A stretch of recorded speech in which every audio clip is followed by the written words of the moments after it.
자, 오늘 말씀 보겠습니다. 오늘 말씀 사사기 3장 8절에서 10절 말씀입니다. 사사기 3장 8절에서 10절 말씀. 제가 가진 성경으로는 구약 성경 329페이지 있습니다. 성경 있는 분들은 329페이지 보시면 될 것 같습니다. 사사기 3장 8절에서 10절 말씀. 우리 한 목소리를 함께 봉독하겠습니다. 주님께서 이스라엘 백성에게 크게 분노하시고 그들을 메소포타미아 왕 구산 리사다임의 손에 넘겨주셨다. 이스라엘 자손이 구산 리사다임을 8해 동안 섬겼다. 이스라엘 자손이 주님께 울부짖으니 주님께서 그들을 구하여 주시려고 이스라엘 자손 가운데서 한 구원자를 세우셨는데 그가 곧 갈렙의 아우 그나스의 아들인 온니엘이다. 주님의 영이 그에게 내리니 온니엘은 이스라엘의 사사가 되어 전쟁터에 싸우러 나갔다. 주님께서 메소포타미아 왕 구산 리사다임을 온니엘의 손에 넘겨주셨으므로 온니엘은 구산 리사다임을 쳐서 이길 수 있었다. 아멘. 이스라엘 백성은 오랜 광야 그 생활을 끝내고 이제 약속의 땅인 가나안으로 들어가죠. 근데 가나안에 들어갔을 때는 하나님의 백성 그리고 하나님의 나라의 그런 좀 정체성을 지키면서 신앙을 가지고 그 땅에 살아 있습니다. 왜냐하면 그 가나안 땅에는 아직 이방 민족들이 있었기 때문에 하나님이 주신 땅이라 할지라도 그래도 전쟁 가운데 승리를 하며 그 땅을 차지해야 됐던 귀한 사명이 있었습니다. 그러나 이스라엘 백성들이 가나안에 들어가니까 잘 살고 있고 이렇게 풍요로운 그런 이방 민족들을 보면서 그들이 믿었던 신에 관심을 갖기 시작합니다. 그래서 바알과 아세라와 같은 우상을 섬기기 시작하면서 하나님께 죄를 짓게 되죠. 그래서 하나님이 몇 번씩이고 경고하고 다시 돌아올 것을 이야기했지만 이스라엘 백성들은 하나님 말씀을 듣지 않고 계속 죄를 지었습니다. 그래서 하나님은 이스라엘 백성들을 징계하시기로 다시 돌아오도록 다시 하나님을 찾도록 징계하는 방법을 사용하셨는데 그게 메소포타미아 그 나라에게 지배를 받게 되는 그런 징계를 내리셨어요. 그래서 이스라엘 백성들이 8년 동안 지배를 받게 됩니다. 자, 아무래도 8년 긴 세월이죠. 그래서 그런 그 지배를 받던 이제 이스라엘 백성들이 너무나 괴로운 거예요. 그래서 그제서야 하나님을 찾기 시작합니다. 1년이 아니고 2년이 아니고 3년도 아닌 8년째 되어서야 하나님을 찾기 시작했다는 거예요. 늦게 하나님을 찾은 거죠. 그만큼 이스라엘 백성들이 얼마나 하나님과 멀어져 있고 하나님을 잊고 살았는지를 알 수 있는 말씀입니다. 그래서 그 다음에 이제 하나님을 찾았는데 하나님은 그래도 사랑의 하나님이시니까 이스라엘 백성들을 구원해 주시기 위해서 한 사람을 세우십니다. 그 사람이 오늘 본문에 나오는 온니엘입니다. 이 온니엘은 갈렙의 조카이자 동시에 갈렙의 사위였어요. 자, 이 사람이 이스라엘의 사사가 되어서 메소포타미아 왕을 그 구산 리사다임 왕을 무찌르면서 이스라엘을 승리를 거두게 합니다. 그래서 성경에 보니까 온니엘 덕분에 이 온니엘이 살아있을 동안만큼은 40년이나 됐는데 그때만큼은 전쟁이 없이 평화로운 시기를 보냈다라고 성경은 말씀합니다. 자, 온니엘은 매우 상징적인 인물이에요. 왜냐하면 온니엘은 이스라엘의 사사였죠. 총 12명의 사사가 있는데 그 중에 한 명이었습니다. 게다가 이 온니엘은요 첫 번째 사사였어요. 두 번째, 세 번째 사사도 아니고 첫 번째 사사. 그만큼 이 온니엘은 상징이 있는 사람입니다. 자, 이스라엘의 지도자 계보가 쭉 흘러가요. 모세, 그 다음에 여호수아, 그리고 또는 갈렙, 그리고 나서 이제 온니엘로 이렇게 이어지는데, 자, 하나님은 리더들을 세울 때 어떤 목적과 좀 타당성이 있어요. 자, 모세는 애굽 왕 바로에게 가서 출애굽, 이제 백성들을 출애굽하는 사명을 맡아야 했잖아요. 그러니까 바로에게 가야 하는 그런 역할이었습니다. 근데 이 모세는 이미 애굽의 왕자로서 그 애굽의 교육을 받았어요. 이 애굽과 그 누구보다 친숙한 사람이 바로 모세였습니다. 그리고 이 모세는 엘리트 교육을 받으면서 훌륭한 리더십을 갖춰요. 하나님이 필요한 사람을 그렇게 또 세우신 거죠. 그리고 우리가 또 여러 사람들이 있지만 그 중에 한 명이 또 가데스 바네아 정탐 사건에 있었던 사람들이에요. 가데스 바네아 정탐 사건은 이 광야 40년의 그 시기를 보내게 되는 계기가 되었던 사건이죠. 그중 12명이 정탐을 떠나는데 10명은 가나안 민족들이 너무 세다. 그래서 우리는 하나님이 아무리 저 땅 우리에게 주신다 할지라도 우리는 정복하지 못한다라고 이야기합니다. 그러나 여호수아와 갈렙 이 두 사람만큼은 아니다. 물론 가나안이 강한 건 맞지만 하나님이 우리에게 주신다고 약속하셨으니까 우리가 믿음으로 잘 나아가 보자, 정복해 보자라는 다짐을 하게 됐어요. 그래서 여호수아, 갈렙이 이 여호수아부터 이제 모세 이후에 중요한 역할을 감당할 수 있었던 겁니다. 다 이렇게 하나님의 리더를 세울 때 보면 어떤 계기와 그런 목적이 있었거든요. 근데 이제 여호수아 다음에 온니엘이 오늘 성경에 등장하는 겁니다. 사사기에. 근데 이 온니엘이 뭔가 결정적인 계기가 없어 보여요. 하지만 이미 성경에는 이 온니엘이 리더가 될 것이라고 암시하는 그런 내용들이 있습니다. 온니엘이 사사기 이전에 이미 여호수아서부터 등장을 해요. 오늘 사사기 3장에 나왔지만, 그리고 사사기 1장에서도 나오지만 여호수아에서도 나오거든요. 이 온니엘이 이제 등장하기 시작한 것은 기랴세벨이라는 그 지역을 점령할 때쯤부터 온니엘이 등장합니다. 자, 당시 갈렙, 이제 영향력 있던 이 갈렙이 기랴세벨이라는 지역을 점령하고자 했어요. 근데 자기가 정복하진 않고 한 가지 백성들에게 제안을 합니다. 너희들 중에 이 기랴세벨을 쳐서 점령하는 사람이 있다면 내가 내 딸 악사를 결혼하게 이렇게 주겠다. 남편으로 내가 이렇게 맞이하게 하겠다라는 그런 조건을 겁니다. 그때 이제 온니엘이, 오늘 본문에 나오는 온니엘이 나서요. 그래서 그 기랴세벨과 전투를 벌이고 승리를 거두고 이 딸 악사를 이렇게 아내로 맞이하게 됩니다. 이게 여호수아 15장과 사사기 1장 두 군데에서 나오는 건데, 자, 그러면 생각해 보세요. 이미 백성들 사이에 오늘 이 사사기에 나오는 이 온니엘이 메소포타미아 왕을 무찌르기 전에 기랴세벨을 무찌렀다고 했잖아요. 이미 이 온니엘은 백성들 사이에 유명했던 겁니다. 기랴세벨을 무찔렀던 사람, 그 온니엘이라는 걸 사람들이 다 알고 있었다는 거예요. 하나님이 갑자기 온니엘을 딱 불러서 너가 해야 돼라는 게 아니고 이미 백성들 사이에서는 온니엘은 용감한 사람이다라는 것을 다 알고 있었다는 겁니다. 그래서 온니엘이 사사로 임명되고, 그것도 첫 번째 사사로 임명됐을 때 사람들이 왜 저 사람이야? 왜 제가 해야 돼? 라고 그런 불만을 갖기보다는 그래, 저 온니엘이라면 우리들을 구원해 줄 수 있겠다라는 그런 마음의 평안함과 기대감을 갖게 했던 사람이라는 거예요. 그래서 이 온니엘을, 오늘 사건이 있기 전에 이 온니엘은 하나님께 선택받은 사람이면서 동시에 백성들에게도 인정받았던 그런 어떻게 보면 영향력 있던 사람이었다라는 겁니다. 자, 그 사람을 하나님께서 사사로 선택하셨다는 거예요. 성경에서는 다음 이스라엘 리더가 이제 온니엘이라는 것을 아주 의도적으로 이렇게 부각시킵니다. 자, 아까 제가 좀 전에 기랴세벨을 점령하는데 그 여호수아 사사기 두 군데서 나온다고 했죠. 한 번 기록된 게 아니고 두 번이나 기록했다는 건 뭐예요? 그만큼 강조한다는 거예요. 온니엘을 강조합니다. 오늘 3장 이 사사로 임명하기 전에 이미 여호수아 15장과 사사기 1장에서 사사가 될 이 온니엘이 얼마나 대단한지를 두 번이나 이야기하는 거예요. 자, 그리고 나서 이 여호수아와 그 사사기, 이 사사기에 나오는 그 사건의 표제라는 게 있습니다. 성경을 보면 위에 이렇게 파란색으로 이렇게 요약해 놓은 표제 같은 게 있는데, 이 표제를 보면 약간 차이가 있어요. 먼저 화면을 보시면 여호수아서에서는 갈렙이 헤브론과 드비를 정복하다라는 겁니다. 똑같은 내용이에요. 근데 여기서는 주인공이 누구예요? 갈렙이에요. 근데 사사기에서는 온니엘이 드비를 정복하다라고 합니다. 이 드비를 기랴세벨이라고 보시면 됩니다. 자, 여기서는 사사기에서는 주인공이 온니엘이에요. 똑같은 사건인데 여호수아에서는 갈렙이 주인공이고 사사기에서는 온니엘을 주인공으로 한단 말이죠. 이게 차이가 있는 거예요. 이 여호수아에서는 말 그대로 여호수아와 갈렙이 중요한 역할을 감당했습니다. 하지만 사사기에서는 이제 누가 중요한 역할을 감당한다는 거예요? 온니엘이 감당한다는 거예요. 그래서 사사기에서는 딱 맨 처음에 이렇게 온니엘이라는 이름을 등장시킵니다. 그리고 사사기 1장을 쭉 보면 가나안 땅에서 이제 여러 지파들이 땅을 차지하는 말씀들이 쭉 이렇게 기록되어 있어요. 그 중에서 이제 유다 지파, 베냐민 지파들이 어디를 점령했다라는 말씀이 쭉 나오는데, 그 1장에 기랴세벨이라는 지역을 점령했다는 사건에서는 어떤 지파가 점령했다라고 나오지 않고 개인의 이름이 등장해요. 그 이름이 누구냐면 온니엘입니다.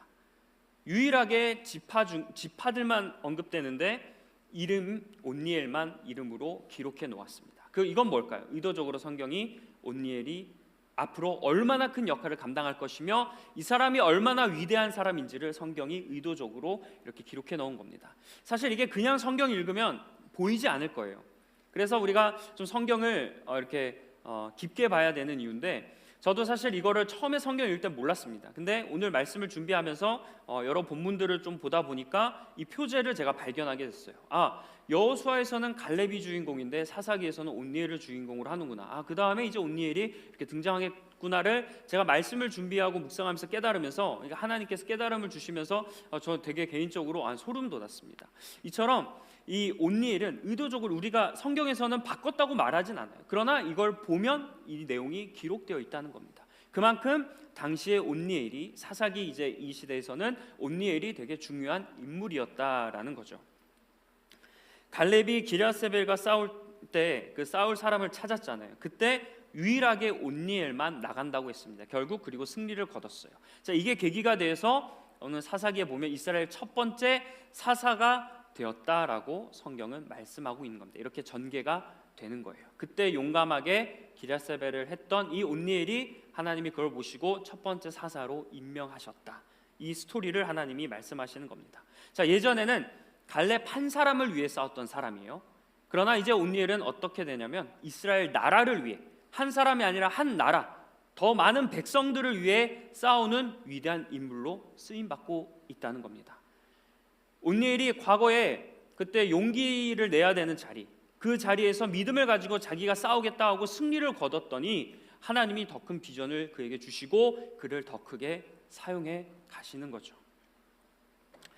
제 기도 제목 중에 하나가, 여러분 우리 청년들이 하나님께 쓰임 받기를 원한다는 기도 제목을 많이 해요. 그리고 우리 꿈의 교회 와서 신앙생활하고 특히 리버스 청년부에서 신앙생활하면서 정말 좋은 일들이 많이 일어났으면 좋겠다라는 기도 제목을 제가 항상 기도할 때 합니다. 여러분도 아마 원하실 거예요.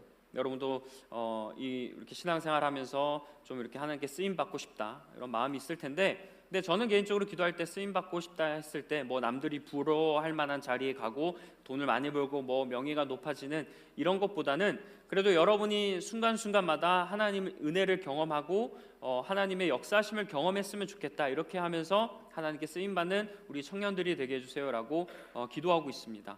아마 여러분들도 다른 사람들이 막 형통하게 됐어요. 근데 그 사람들이 사실은 제가 이렇게 된 것은 하나님의 은혜였습니다라는 이야기를 들으면 은혜도 되고 도전도 되면서 동시에 조금 부러운 마음도 들기도 하죠.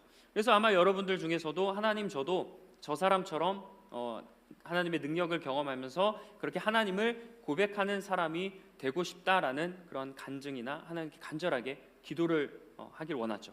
근데 아이러니하게도 나도 그렇게 쓰임 받고 싶다는 소망을 품어요. 하지만 동시에 아무것도 하지 않고 그냥 가만히 있을 때가 있습니다. 내 마음은 하나님께 쓰임 받고 싶다는 마음의 소망을 품고 있지만, 그러나 정작 나의 행동은 쓰임 받을 준비가 되어 있지 않다는 거죠.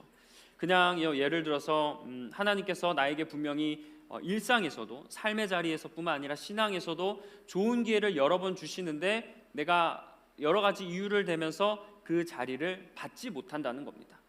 그래서 마음의 소망만 하고 기도만 하면서 정작 아무것도 그런 삶의 자리에서 노력을 하거나 신앙의 자리에서도 어떤 그런 시도를 하지 않을 때가 있다는 거예요.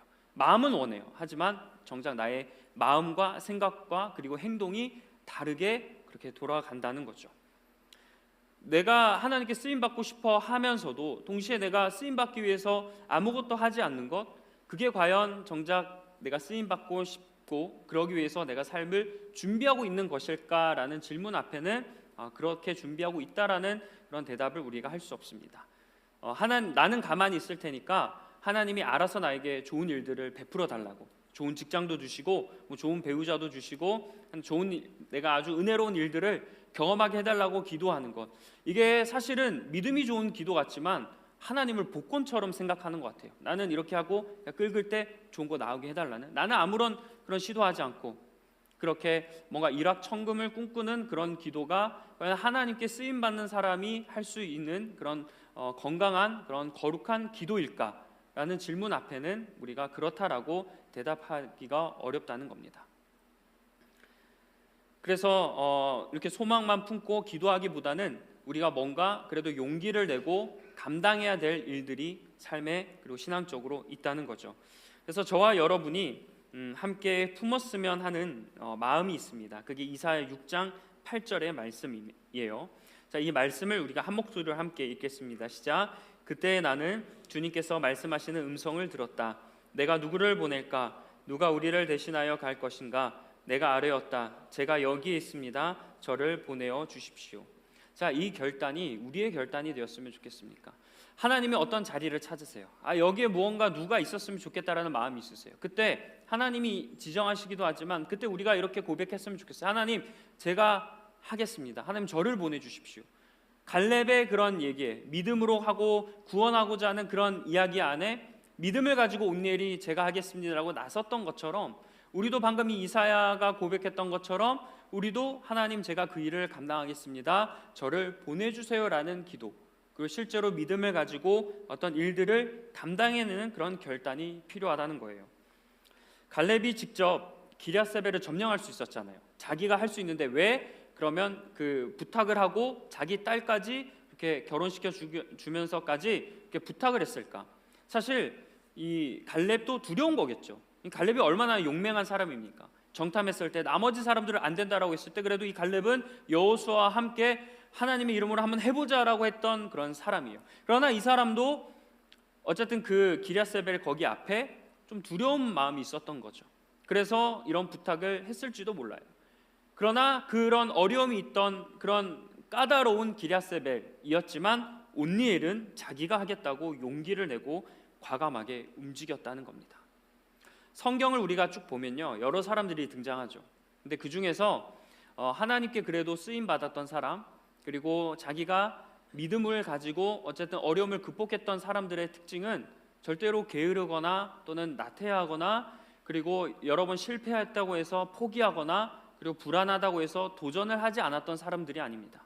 상황은 똑같아요. 그러나 그 사람들은 어쨌든 믿음을 가지고 노력해 보려고 했고, 어려운 상황들을 기도하며 또 눈물을 흘리며 극복하려고 노력했던 사람들이 결국 특별한 사명을 감당하지 않습니까? 하나님의 이름을 가지고 가도 시련과 어려움은 분명히 경험을 해요. 여러분들 잘 아실 거예요. 우리의 신앙의 여정이 꼭 꽃길만은 아닙니다. 그 가운데 가시밭길도 있고 일단 가는 길이 좁은 길이에요.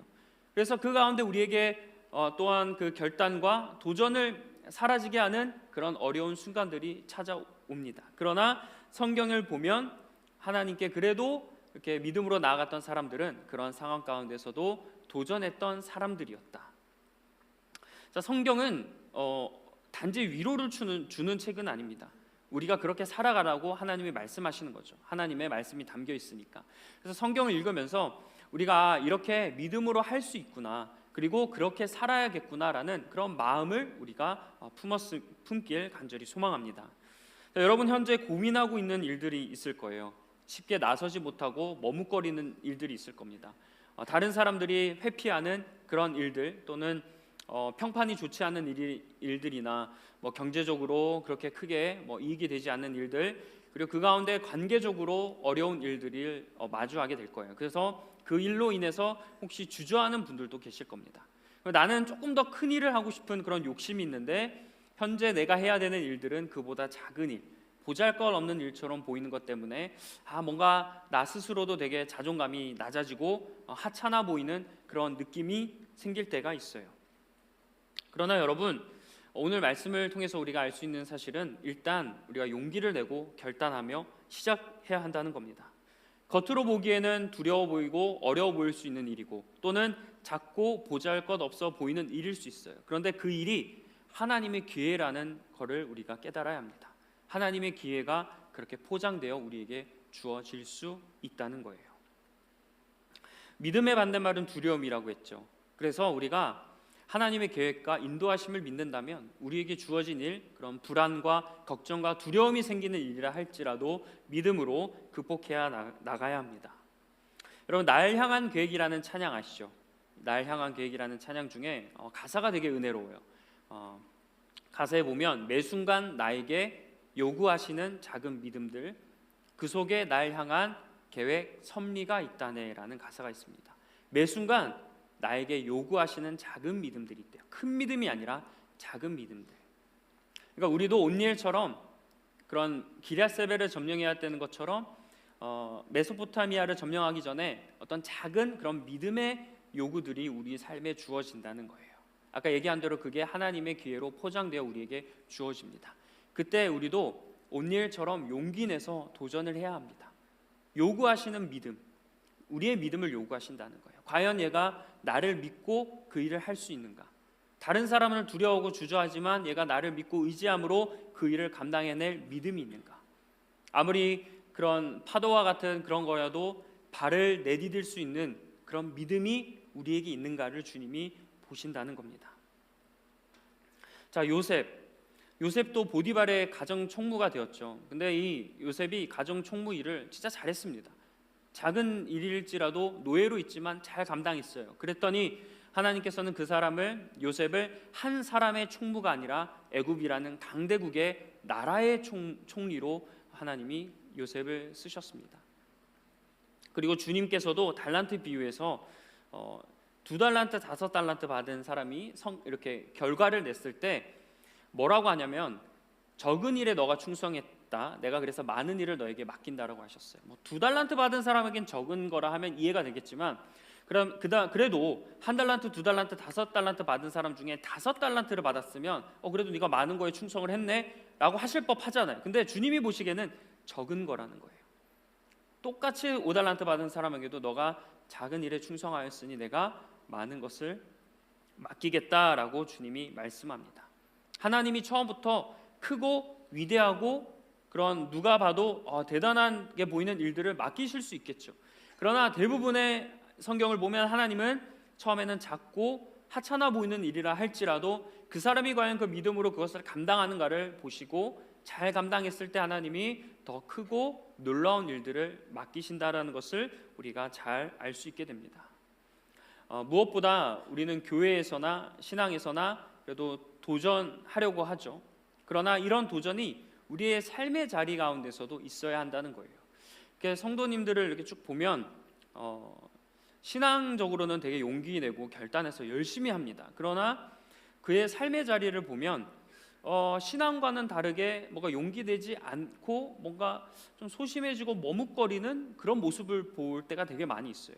그래서 이렇게 이야기를 나누다 보면 신앙적으로는 되게 적극적이고 잘할 것 같은데, 일상에서도 뭔가 그런 믿음을 가지고 잘할 것 같은데 일상에서는 계속 뭔가 이렇게 소심해지고 뭔가 좀 겁쟁이처럼 그렇게 살아가면서 걱정하고 두려워하는 그런 사람들을 많이 보게 됩니다.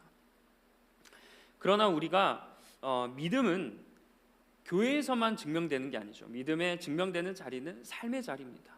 우리가 믿음으로 나에게 주어진 삶을 어떻게 살아가는가, 그게 하나님이 보시는 일이라는 거예요. 신앙과 삶, 이 두 가지 영역에서 우리가 모두 최선을 다하고 순종할 때 하나님께서 그 모습을 보신다는 겁니다. 여러분, 신앙과 삶이 별개일 것 같지만 전혀 그렇지 않아요. 우리의 신앙이 내 삶을 풍성하게 하는데 그런 원동력이 되기도 하고, 또는 내 삶이 내 신앙을 더 굳건하게 만드는 그런 계기가 되기도 합니다. 그래서 우리 모두 이런 것을 꼭 경험했으면 좋겠어요. 신앙적으로 용기 내고 도전하신다면 여러분의 삶의 자리 가운데서도 꼭 용기 내고 도전하시길 바랍니다. 그리고 반드시 우리가 함께 기억해야 될 게 있어요. 이 말씀을 좀 봤으면 좋겠는데요. 우리가 용기 낼 때 하나님께서 우리를 도와주신다는 겁니다. 자, 본문은 온니엘이 메소포타미아에게 승리를 거둔 비결을 지금 말씀처럼 이렇게 설명해요. 아까 봤던 본문이죠. 주님의 영이 그에게 내리니 온니엘은 이스라엘의 사사가 되어 전쟁터에 싸우러 나갔다. 주님께서 메소포타미아 왕 구산 리사다임을 온니엘의 손에 넘겨주셨으므로 온니엘은 구산 리사다임을 쳐서 이길 수 있었다. 자, 성경은 온니엘이 자신의 힘으로 승리를 거뒀다고 하지 않습니다. 승리의 비결은 첫 번째, 하나님이 온니엘과 함께 해주셨다는 거예요. 그리고 두 번째, 하나님이 메소포타미아를 온니엘의 손에 이렇게 쥐어 주셨다는 겁니다. 온니엘이 자기 힘으로 딱 가서 전쟁에서 승리했다라고 이야기하지 않아요. 주어가 하나님이에요.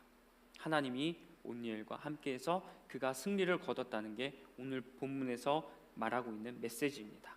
그런데 예전에 그 기랴세벨에서 온니엘이 전투를 할 때는 거기에는 온니엘이 승리를 거뒀다라고 말씀을 해요.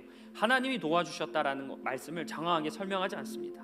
하지만 본문에서는 철저하게 하나님이 이제 그의 인생을 도와주시는 인생으로 묘사하고 있어요.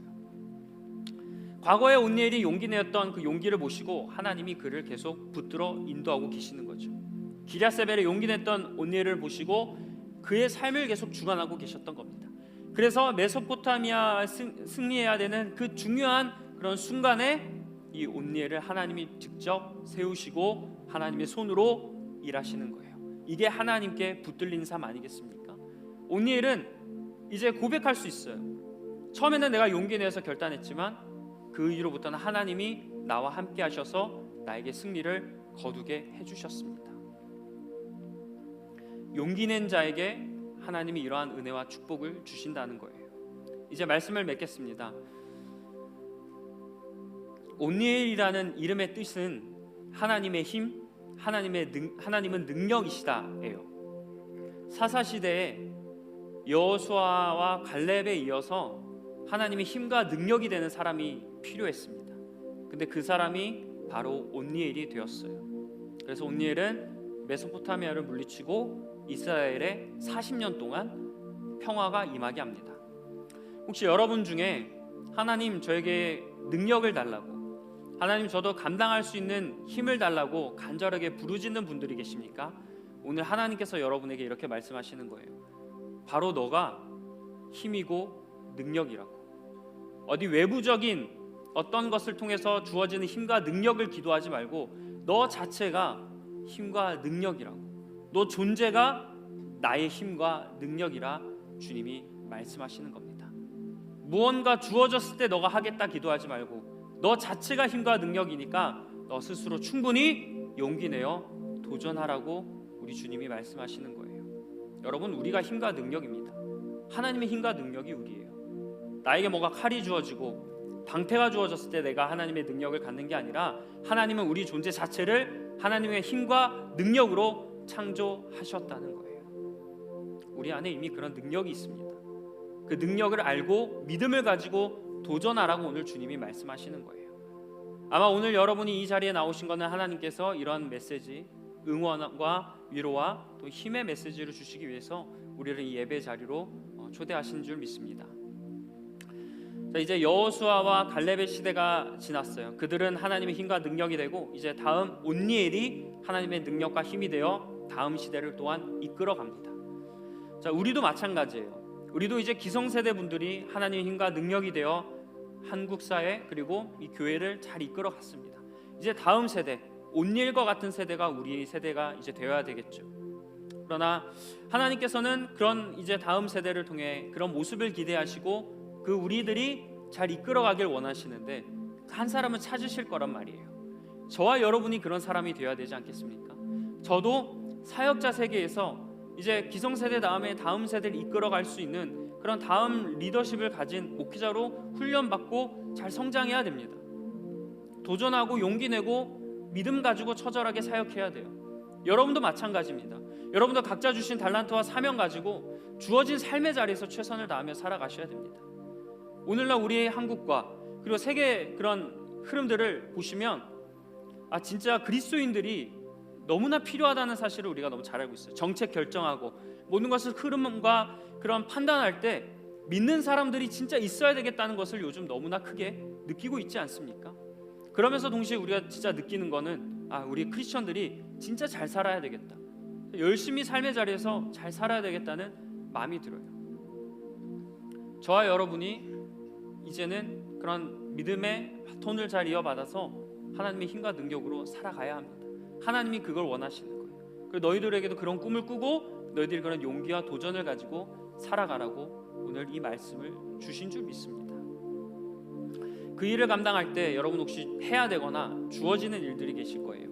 그게 여러분이 하고 싶든 하기 싫든 하나님의 기회라는 이름으로 찾아온다는 것을 꼭 기억하시고, 여러분 하나님이 나를 계획하시는 걸 믿잖아요. 그 일이 때론 실패로 끝났다 할지라도 그 가운데 하나님이 배우게 하시는 게 있다는 거예요.